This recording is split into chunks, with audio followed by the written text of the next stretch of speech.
of my friends was listening to our podcast, and she had a question based on the very first episode when you were talking about,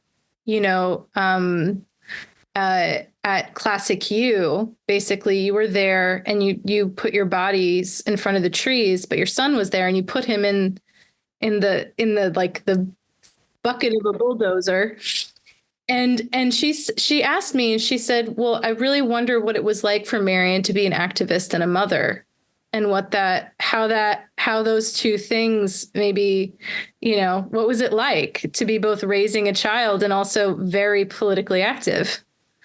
Well, it was, I don't know. I never thought about that stuff.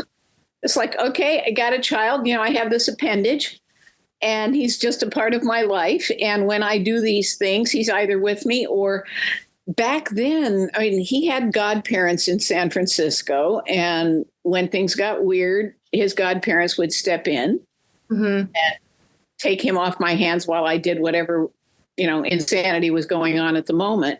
Mm-hmm. But when I was down in Monterey, we were living in my car for about months, and I was working at the CCCO, Central Committee for Conscientious Objectors, which had an office in Monterey, and I'd bring him with me. He was, a little over a year old, and he would crawl around on the floor, and it was always the men. I said, "Hey, you deal with that kid," because he found one of the racks of brochures at one point, and he was systematically removing brochures from racks. And it was this male chauvinist thing, and I had not. The women's movement was starting to gear up at that point, and I thought, that's all stupid stuff. I don't need that stuff. And all of these men are on my case about take care of your kid. Excuse me, the work I am doing in this office is every bit as important as the work you are doing in this office. And you're a grown man, and you can pick up this kid, and you can pick up those brochures that he put on the floor and put them back in the rack every bit as well as I can. And it turned into a big schism. It got nasty. And I was exceedingly resentful. It's like, he's a kid, deal with it. And they were not, I don't know if they just didn't know how to deal with kids but this assumption that he's your appendage, you deal with him. And in other situations, we had one lovely one. He was about 7 months old then, and there was a big gathering of us peace activist organizers at Joan Baez's house. And she or her people, whoever, were providing lunch, and it was spaghetti. And so I was the only one with a little kid there. But I just spread newspaper all over the floor and parked him in the middle of it with a bowl of spaghetti.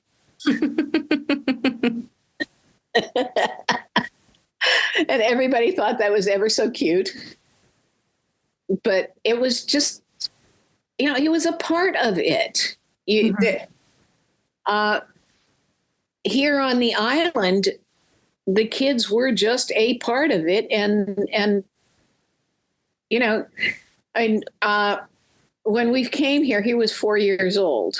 And somebody who is still living in Langley, Jareen, and Mully, who I think Mully is still living in Langley as well, they started a preschool for the kids. And I talk about the crop of 69 because my son was part of the crop of 69.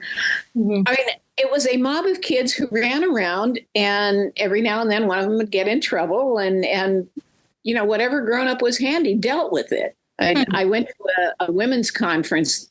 He was 5 at the time, and even male children were not welcome. So we had a friend, part of our group, who was 17 and male. And he and my son, 5 years old, went hitchhiking around California while we women were at the conference. And the two of them had a blast of a time. Everything I hear from both of them was it was great, it was wonderful. But I understand that nowadays that would not be acceptable. Yeah, well, I think hitchhiking nowadays is like not a thing anymore. Well, I'm sure people do it, but I feel like at a certain point, hitchhiking didn't have the connotation that it does now. And it didn't have like the danger factor that I think people kind of ascribe to it now. I'm not sure because I've heard people hitchhike like that it's a thing that has happened, but I've never done it. Like I've never honestly, like as a woman, I was like, yeah, like that's a way to, with the rise of true crime podcasts, seems like a good way to get murdered, like I'm the hitchhiking queen. I've been across the country and back twice hitchhiking. That's incredible. I've been north and south more times than I can count hitchhiking. Hitchhiking, yeah, it takes a certain headspace, but no, the fun one was my son was 2 at the time, and I had an 8-year-old with me, and we went from Northern California up to BC, all the way across Canada to Montreal, and then down to New York to deliver her to her mom. Yeah, wow. We had a blast. And Canada was set up. That was 1971. Mm-hmm. And every place we went, there were hostels. Mm. You'd be out on the highway and somebody'd say, check out that place over there. And you'd go and they would welcome you. And and it was supposed to be for student age. So I was a little bit aged out, but the 2 kids, they charmed everybody. Mm-hmm. At one point, somewhere in the mountains in BC, the guy's giving us a ride and he slips me a $5 bill and says, now don't spend this on heroin. You feed those kids.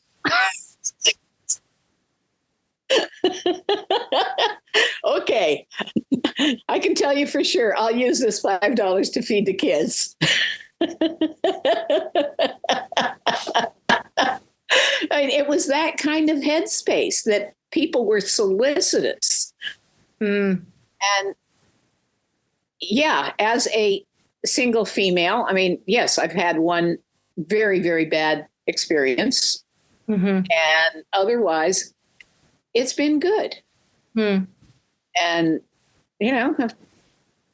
after my son was born, the worst with him was that I stupidly hitchhiked from Nelson, BC, which is north of Spokane. Mm-hmm. In winter. It was January, and the snow was about 6 feet deep. Mm. And if you go straight south from Nelson and hit the border, they ain't nothing there. And we walked. And that poor little twerp, he was 1.5, and he walked about 5 miles, which is amazing for a kid that age. And then he couldn't anymore. And I put him up on my shoulders and I kept walking because there was nothing and nobody and a hell of a lot of snow, and it was starting to get dark. Mm-hmm. And eventually the damn border guard who had stopped us at the border, and he was inspecting the tubing on my backpack to see if that's where I had stashed the dope. Did you have dope on you? No, you don't do that. If you're crossing borders, you are clean. That's one of those rules. Yeah. I didn't think you did, but I had to ask. I was like, I don't know. No. He found dirty diapers. Yeah. But, eventually he picked us up and took us to a town that more or less qualified as a town. And we walked through the town to get to the outskirts of town on the other side. And there was a sheriff's deputy, and he picked us up, and I thought, oh shit, here we go. But he took us to the county line, and there was another sheriff's deputy who took us to the next. We ended up in the Spokane jail. Mm. We were not under arrest. What do you do with a 1.5-year-old? So they were just seeing to it that we didn't freeze to death. Mm-hmm. and they sent us on our way in the morning. Which I guess is like the other side of the law in this conversation. Like we talked about, like being arrested, and Steve was like tear gassed in jail. But also, I mean, people are people, right? It's like, I don't know. Cute. What'd you say? Babies are cute. Babies are cute. Yeah. Okay. Just like do more things while carrying a baby and you'll be treated better. Is that the... Absolutely.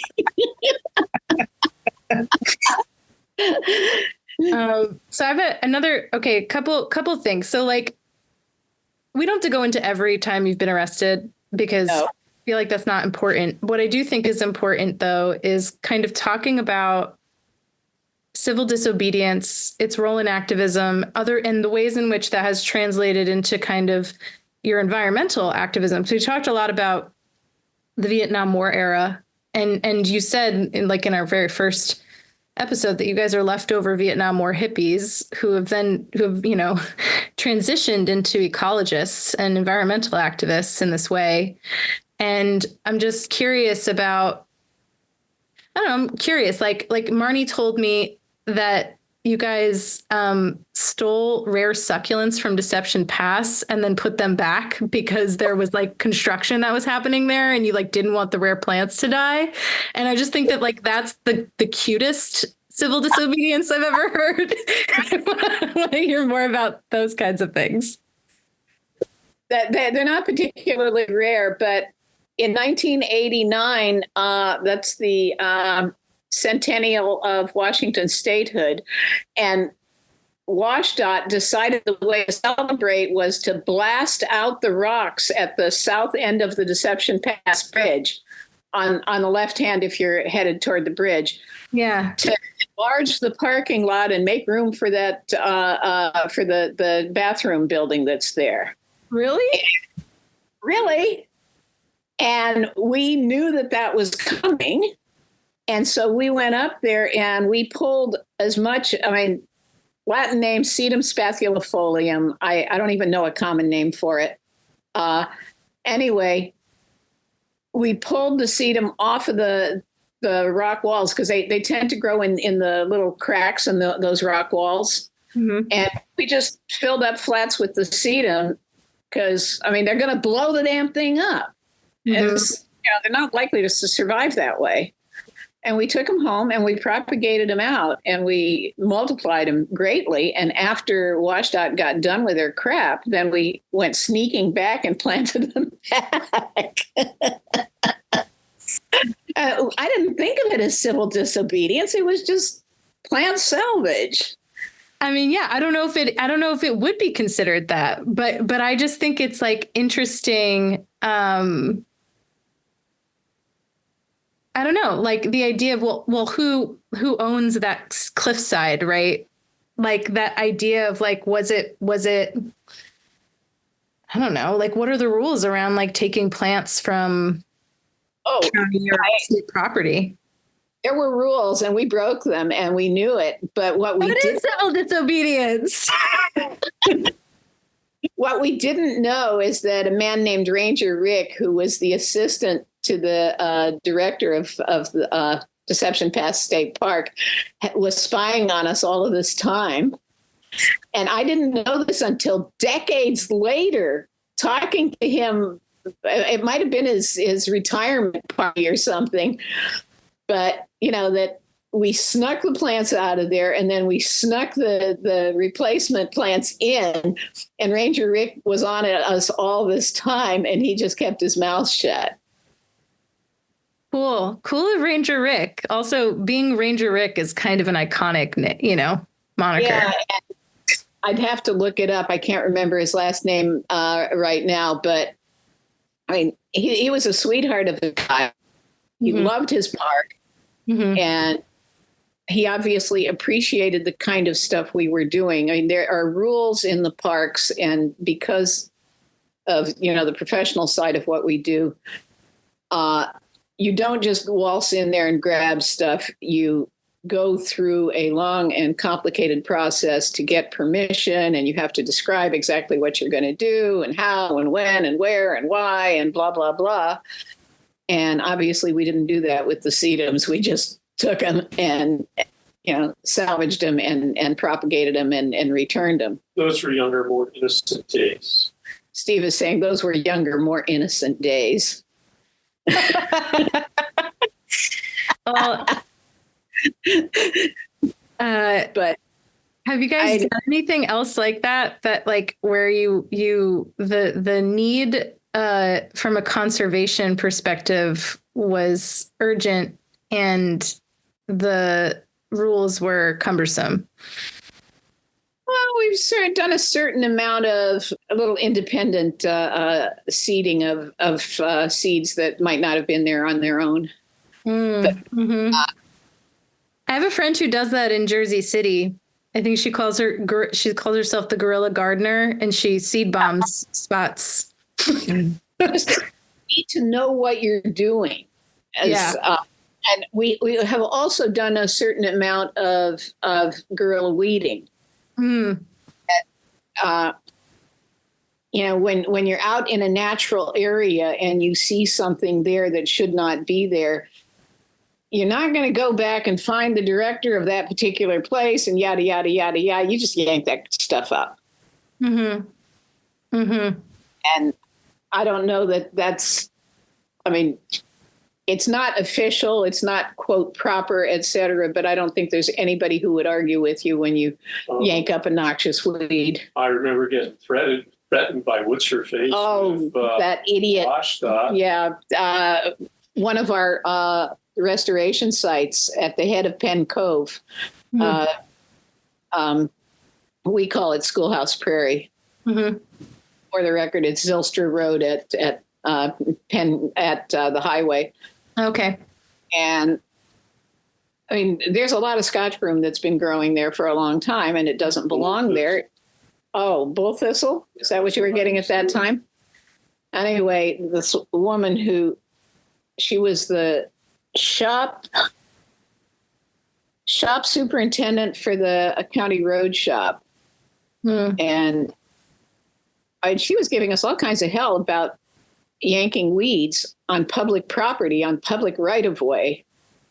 And at some point we did have one face down with this woman, Kate something, that's all I can remember of her name, that, I'm going to call the WashDOT people here and we're going to have a discussion about this. And go for it. And she did. And we had this thing and they said, oh, you're pulling Scotch broom? You're pulling bull thistle? Okay. When talking about, kind of this era and what I guess was an era of what was considered counterculture, like Marianne and I were talking about this, about how there was a counterculture movement and how that is gone, and how you both are still living within the principles of counterculture. So what is counterculture? How would you define it? And what has happened to it? It's kind of my question. Okay. So I don't know what you call counterculture. So, I don't know either. Yeah. Bell bottoms. Bell bottoms, did you say? That's funny. Yeah, Gen Z is very much into bell bottoms these days. So they're counterculture by those standards. Yeah. Short hair on girls. No, we had long hair too. No, we had long hair. But it was counterculture too, having short hair. No, it wasn't. Nobody knows what it is. No, it's that I never thought about it when, after the second time I got thrown out of school and I ended up in San Francisco, and there was this whole lively scene there. Mind you, I was homeless at the time, and part of the counterculture was, there's a crash pad down at the end of Steiner Street. You crash there. It was an assumption that there was a community of people and that by your very presence, you were a part of that community. there was an awful lot of marijuana, Mm-hmm. ubiquitous, which, fine. There was an assumption that we were all going to change the world, and we did in a way, but not as we intended, that we were going to make it all better. We were going to make life easier for everybody. We were going to, break the shackles on people. We were, peace, love. And we kept bashing our heads against reality of power. Hate Street at that time, and the Hate, as it was known, that section of Hate Street was 10 or 12 blocks long, and maybe 6 or 8 blocks wide. And interestingly, right next to the Fillmore district, which was hardcore black and had all of the problems that, came along with that. So there was a certain amount of intermixing of those. I mean, the crash pad on Steiner Street, the next street over, was Fillmore. Mm. It was, I don't know, there was an assumption of we all take care of each other. Mm-hmm. And maybe that's me being Mama Marianne, but in the crash pad, I'd go out and I'd panhandle, because none of us had any money at all. I'd panhandle enough to go in the grocery and get a sack of potatoes and a couple of onions, and I'd come back to the crash pad and I'd make a pot of soup. Mm-hmm. Just, it was, there was that assumption of community. Mm-hmm. And there were institutions that sprang up. After I got out of jail, so the Grateful Dead, the band, had a house about 2 blocks off of Haight Street, and their downstairs was, if you phoned there, the person would answer Grateful Dead Halo, and Halo was the Ashbury Legal Organization. And the Grateful Dead supported this law office downstairs. And that's how I got out of jail. So I went there and said, okay, you did me a good, what can I do for you? And they said, we're good, but go over here to the switchboard. And so there was the Haight-Ashbury switchboard. And the switchboard basically knew where all the free food was to be had, knew where the lawyers were to be found, knew, the phone numbers at City Hall. And so I worked as the intake person at the switchboard. Mm-hmm. I don't know. It's always been my thing that, you just do these things because they need doing and because I'm damn good at them. Mm-hmm.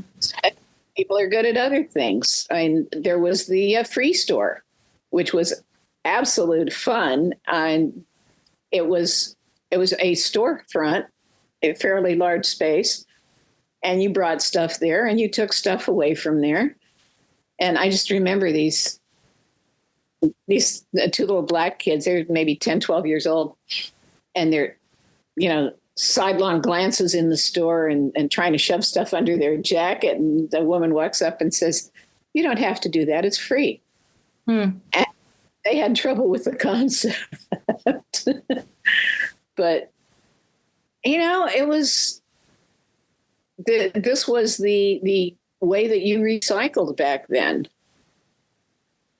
And all of those things, there were the huge gatherings in the park. Haight Street ends at Stanyan Street, and there's Golden Gate Park on the other side of Stanyan Street. Mm-hmm. And, massive gatherings, which I'm not good with massive, so I didn't go there. But I got involved with a Women's Strike for Peace and the Women's League for Peace and Freedom, I think it was. we worked together, and we put on Monday night potlucks, and anybody could come. And the point of the Monday night potlucks, Women's Strike for Peace and Freedom, that's what it was. Anyway, is that I became a draft and military counselor. And my role there was all of these guys who they were AWOL, they were not yet deserters, but they would come in, or guys who were trying to avoid the draft. And they would come to the potluck and ask those discreet questions. And, I would be there to answer them along with other people. I was by no means the only one. It was this assumption that we're there to help each other, and that together, we could make things better. There were the diggers, and the diggers were way older than us. And there's a panhandle of Golden Gate Park that it's basically 1 block wide, and it runs the full length of Haight Street, 2 blocks over. And the diggers did a free meal every day in the park, in the panhandle. And, at times, at one point, I had this great big delivery van. It's like a bread truck, like a UPS truck. And I would go early in the morning down to the big farmers market, and they would load up my truck with whatever they decided wasn't good enough to sell in the markets. And I would then deliver it to different places around my part of the city, including to the diggers. And it was, I don't know. Actually, I remember at one point taking that truck out to Modesto to a peach orchard, and we filled the truck with peaches and brought them back. But there was like an organizing principle around community and community care, it sounds like. It was disorganized, but organized. Okay, yes. Yeah, all right. Not so disorganized, but the intention was towards caring for each other.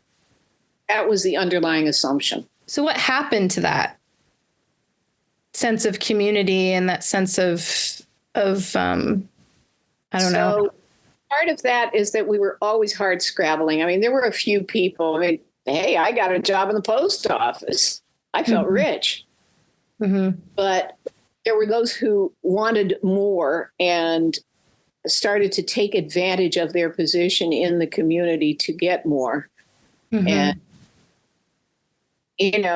places that had always been free, suddenly you had to pay.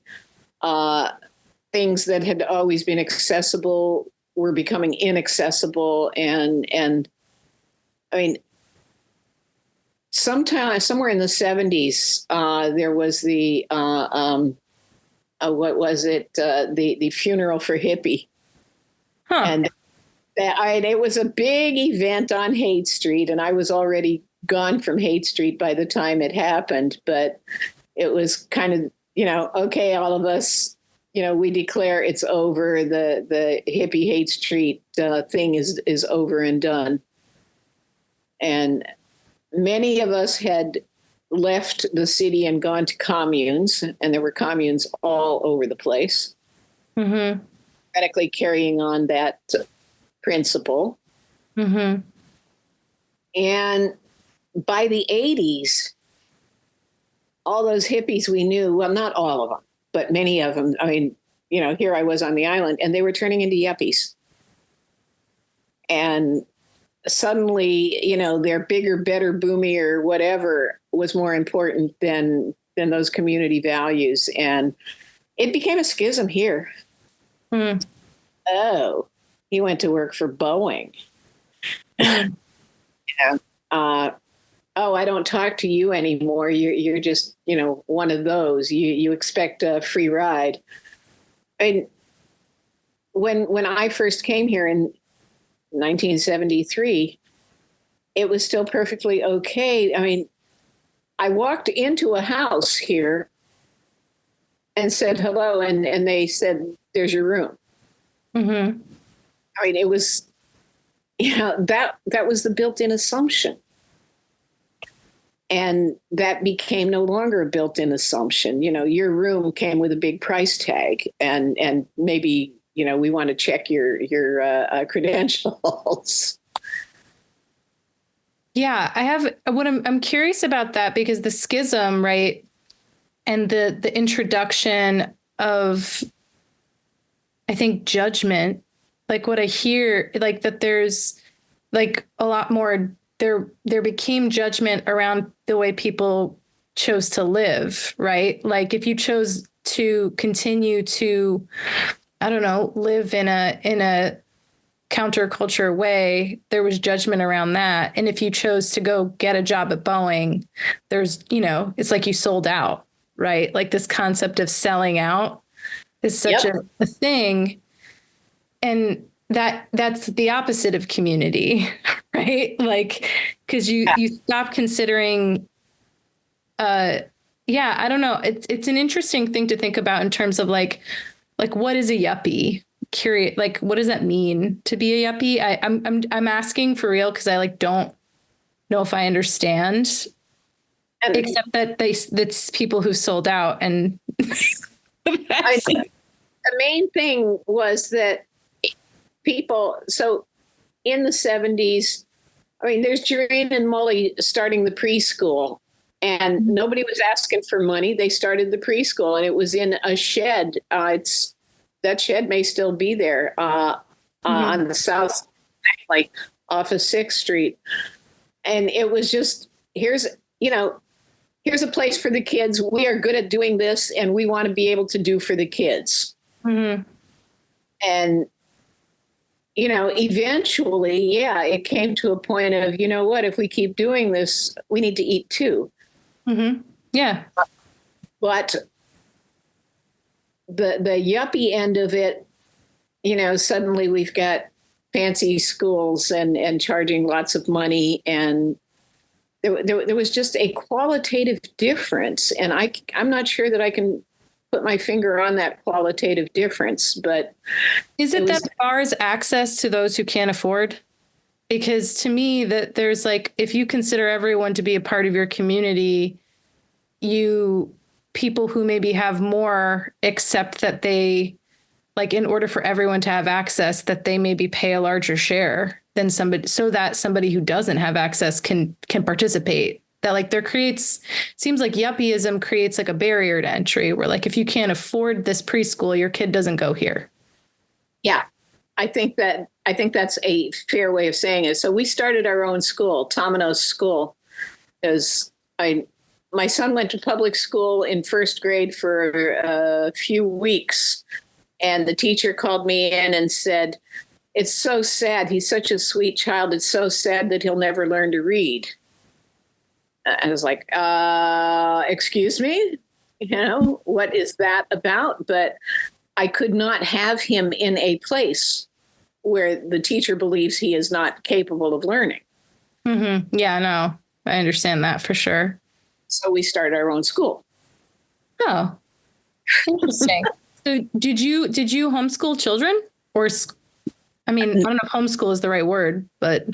I mean, it was a location. I mean, it was in some pretty strange physical locations. I mean, there was the barn, there was the plastic dome, there were some oddball locations, but and then at some point it came to, what? Our teachers need to be paid. Mm-hmm. We need to start paying our teachers, and the way we do that is that you guys need to start paying. Mm-hmm. At that point, that particular year, I had my niece living with us, and 2 kids at $125 a month was way beyond my budget. So I drove the school bus. Mm-hmm. And that was the way I kept the kids there. But it became a separation that I suspect that there were kids who would have been there if that $125 a month hadn't been asked. And I know that nowadays that's nothing, but in 1980, that was a lot. Mm-hmm. And It's interesting because I feel like maybe we're in the weeds at this point, but I'm all right with it. Is that like, what do you do? So like when I think about something like the period of time where all of this kind of tumult and movement and chaos and also, optimism, right? Like the 60s and the 70s, there's a whole lot going on. There's a belief that you're going to change the world. You do kind of do it in some ways, but then systems reorganize, like they organize, and then all of a sudden you're in like, I don't know, a simulation that looks a little different, but it still needs to organize around certain things. And at the end of the day, everyone still needs money, right? And at the end of the day, everybody like teachers do need to be paid for their time because they need to eat, because our whole system is still relying on similar structures, right? Like it looks a little different maybe, but yeah, I don't know. It's an interesting thing. Like, I don't know really where I'm going with that, but like you ended up having to like pay for your kid to go to school.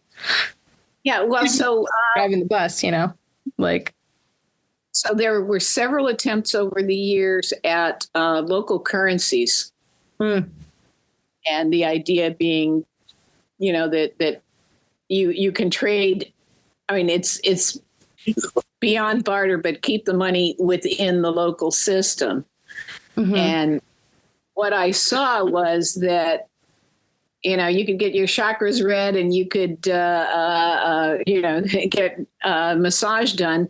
But if you needed your roof fixed, the people doing the roof fixing, and you could not go to the gas station and buy gasoline with your local currency.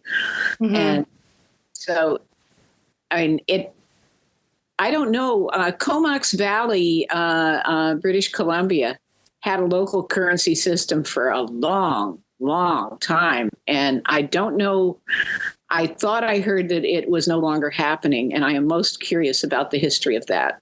That is interesting. Yeah. The specific intent was, okay, money is a form of energy. Mm-hmm. And it is, I think we relate to it way too much. There are other forms of energy, and we can use those other forms of energy. We don't always have to fall back on money. Money is the exchange, the measurement, if you will. Mm-hmm. I will give you this amount of money if you will give me that thing. And, you will give me that amount of money if I give you this thing. Yeah. But it's a measurement essentially of energy. And I think it kind of, that's how hippie disappeared. But a lot of the underlying political philosophy is still there in a lot of people. The ones who didn't go completely to the dark side and decide that, their stock portfolio was more important. I think what we saw was a fair amount of burnout by, getting into the 70s. I mean, it really looked to people at the time that all the work against the war had not really made any difference, though history has, shown that indeed it did. So it kept Richard Nixon from using nukes, anti-war movement, and various other things. And people were burned out and disillusioned, tired. And then there was, younger set of people coming along who sort of the whole counterculture and hippie thing to them had been presented more as kind of a, your standard capitalist marketing ploy. You too can be a hippie, wear bell-bottom jeans. So it's right where the hippie identity was commodified and then became a part of capitalism. Co-opted, yeah. Yes. If it happened nowadays, somebody would trademark it. Probably mark trademark hippie. It's hippie meta hippie. Oh.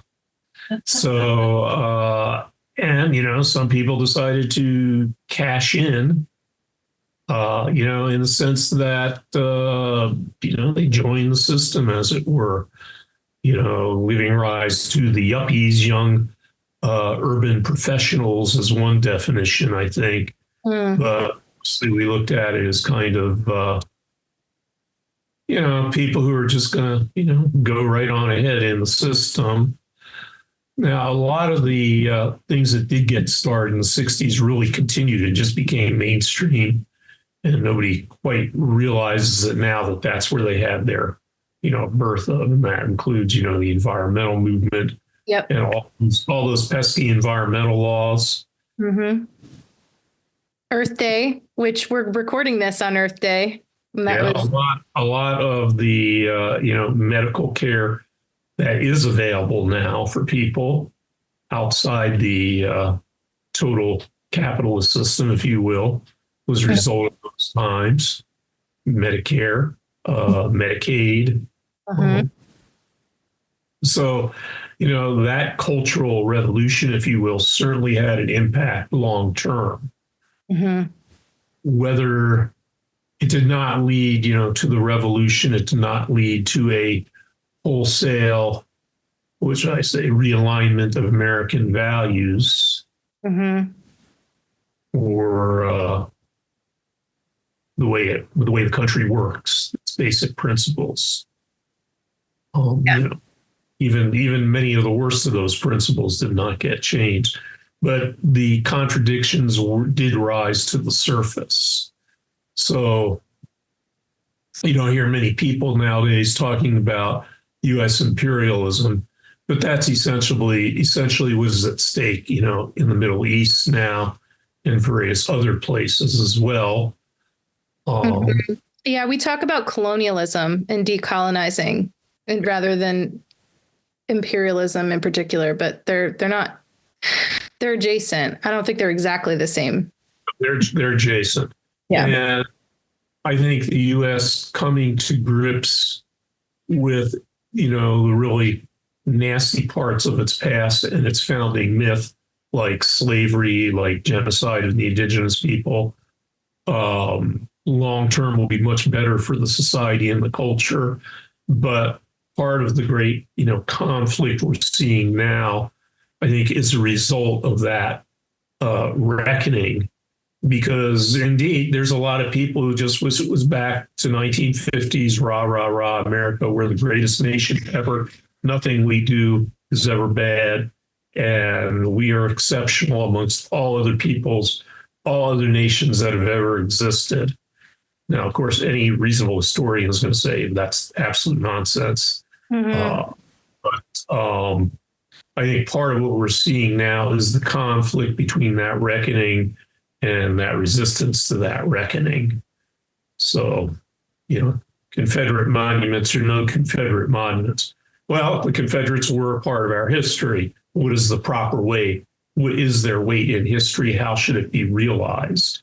Should it be as the brave individualists resisting the tyranny of an overreaching federal government? Or should it be this, an attempted secession to continuous slavery? So, there's all these myths that get jumbled into all of this too. I don't know if that answered your question or not. It did. I mean, I think that, from both a philosophical and policy perspective, the hippie era has had lasting impact. That's what I hear, but also that times are different, but times are also the same. In the beginning, Marianne and I were, talking about the spiral and how things come back around, and how there's Marianne was arrested during a student protest in the 1960s. And there are students that are being arrested for a protest on a college campus, Columbia University and elsewhere, and it's the same, but different.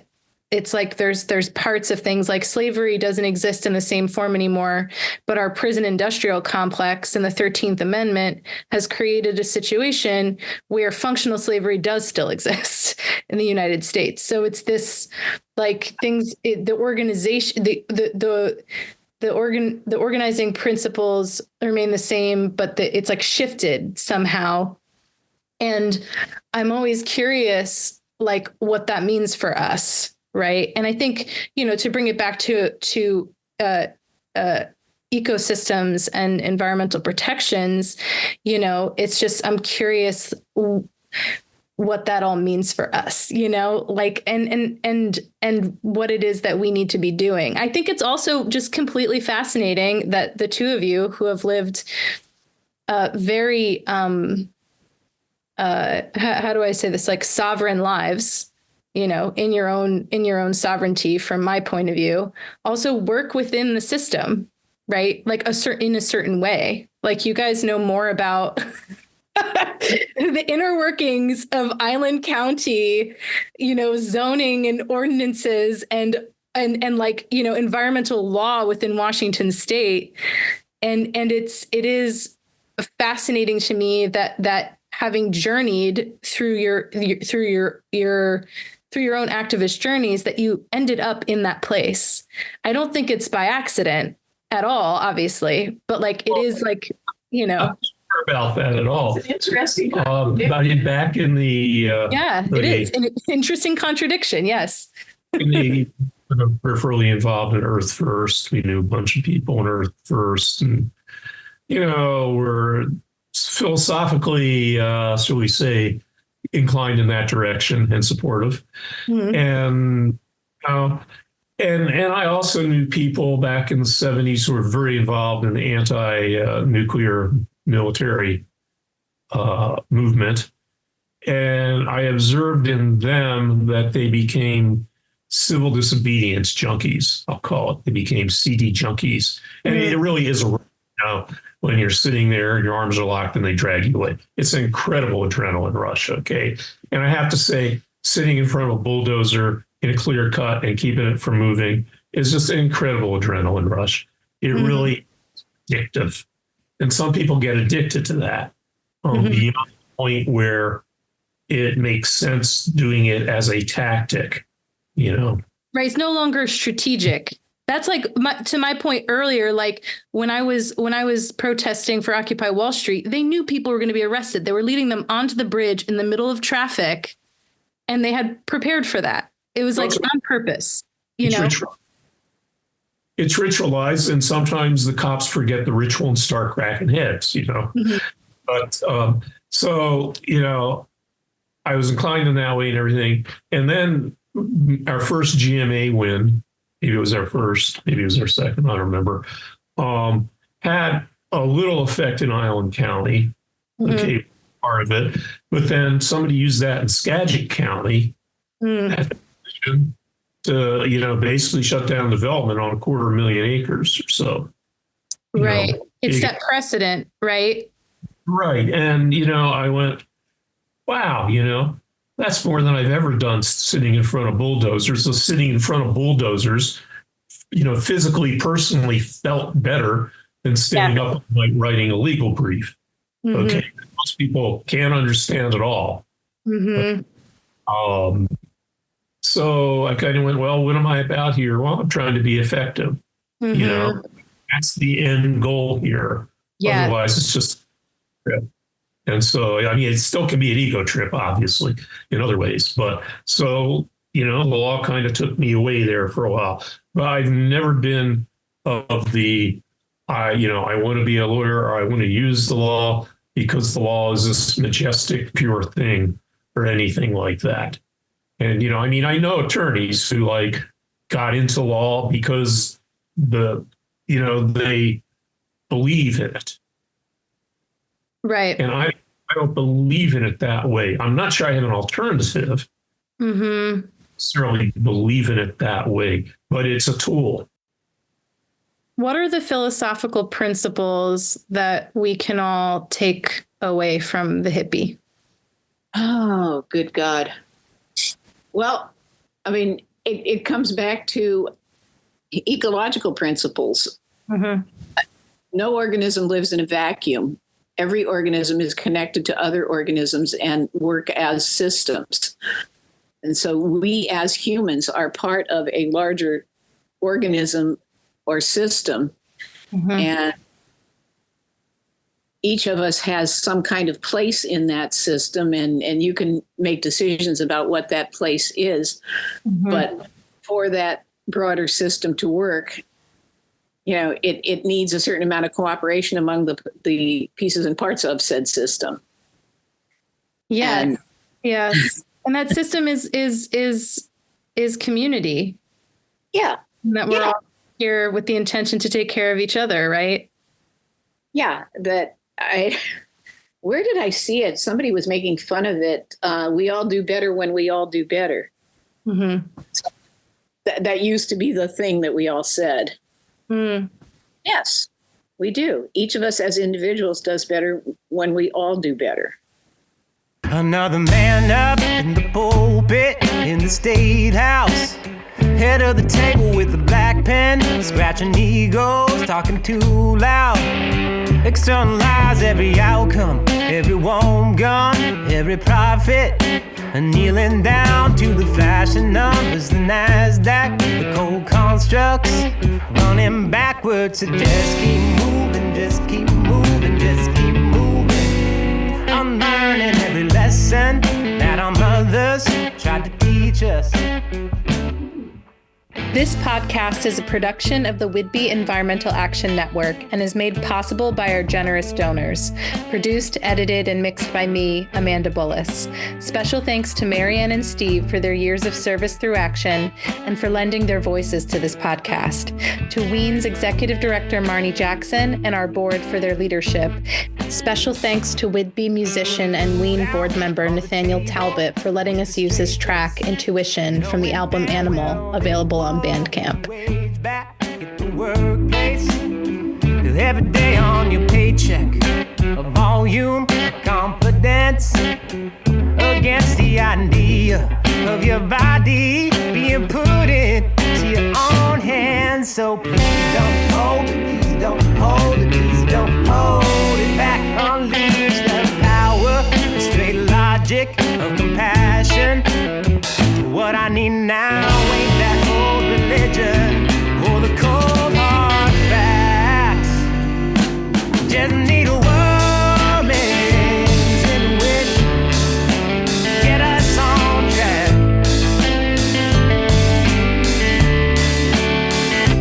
Just need a woman's intuition,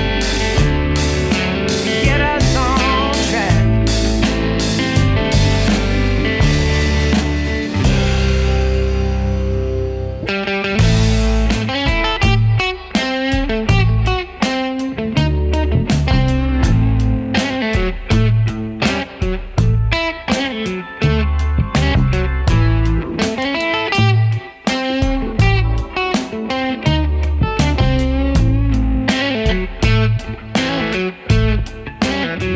Stepping out of the shadow of a false man's allegory, slowly erasing that old violence from the story, recoupling emotion, slow emotion to intelligence, granting the planters, healers, teachers, feelers a new relevance. What I need now ain't that old religion or the cold